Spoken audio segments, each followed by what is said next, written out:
Hello, this is Joshua Thomas's Week 4 assignment for Network Design and Reliability.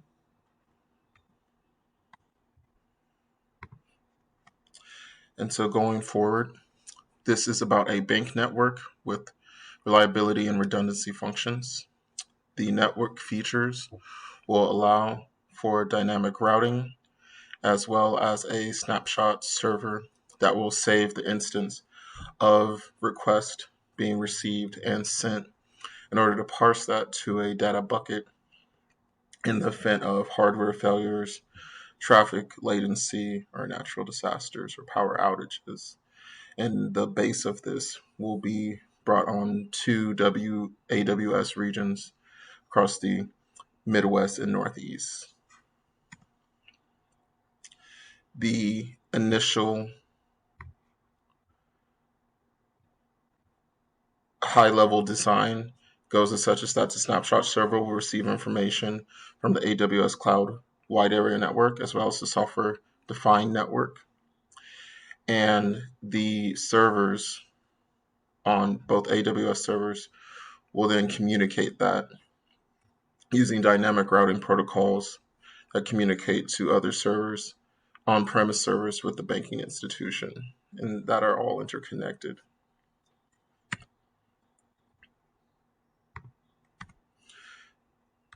The next part of that is having the distance vector routing, which enables dynamic routing by the first step by allowing us to see exactly how far or how many nodes it will take, and some people use the word hops, to determine the most effective path.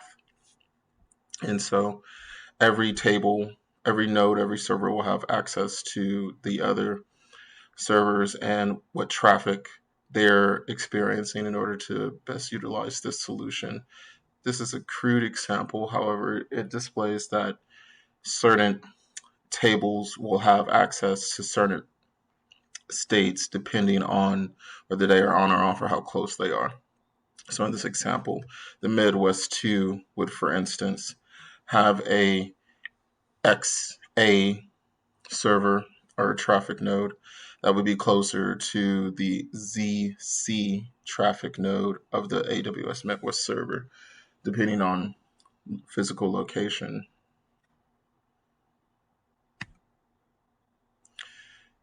To further explain, the distance vector routing and algorithmic approach should take the financial transaction initiation and send it across any nodes that are active. If they are inactive, it will send it to a different node in order to get to the receiver in an efficient manner. Power failures will be also handled utilizing AWS Cloud WAN regional backups. They maintain a secure design, monitoring, logging support, operational support systems, and infrastructure maintenance. Inclement weather will also be handled in the same manner as power outages. However, in the effect of power outages, we will utilize hardware node failure. With inclement weather, we will utilize existing weather systems in conjunction with human analysis and then create response plans as necessary in the event of disasters such as earthquakes or government shutdowns. Much of the same will be conducted automatically depending on traffic availability, as systems would know. And then that will give a buffer for network admins to thus determine the best plan of action and develop a business continuity plan.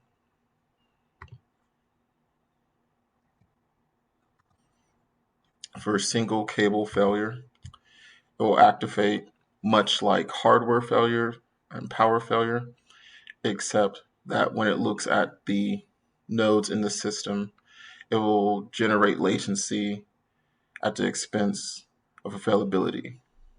So if there's single conduit failure, that way the routing table can account for this, and then network admins can then identify the situation and extend it or fix the infrastructure as need be, whether it's a software or hardware problem. or it could be a network protocol problem. Internet connectivity will utilize the same logic and be built on the same system.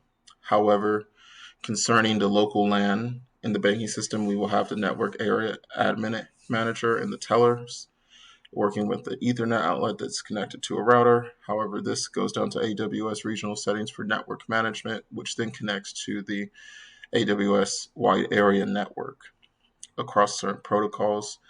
In this way, CRM systems used in-house don't necessarily run on the network. They just transmit certain data that is then parsed into the servers for backup purposes.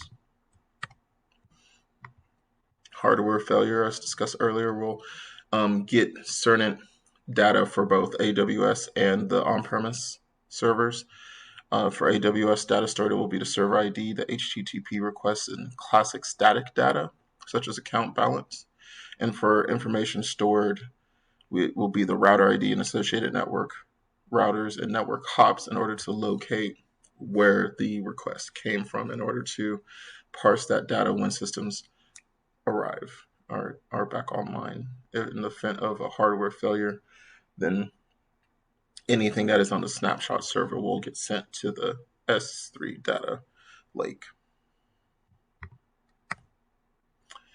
These are references. I would also like to thank the staff at Geeks for Geeks for references and coding content. And thank you for your time today.